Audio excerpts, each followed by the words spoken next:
आज दुसरा सोमवार आहे. आज देवाला नैवेद्य दाखवला.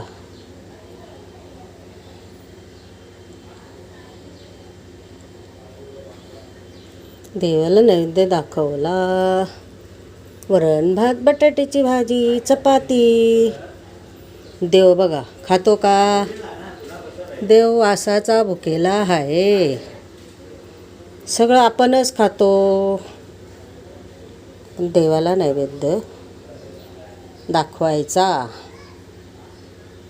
रोज आपले जमले नाही तरी उपास असला का त्या दिवशी दाखवायचा.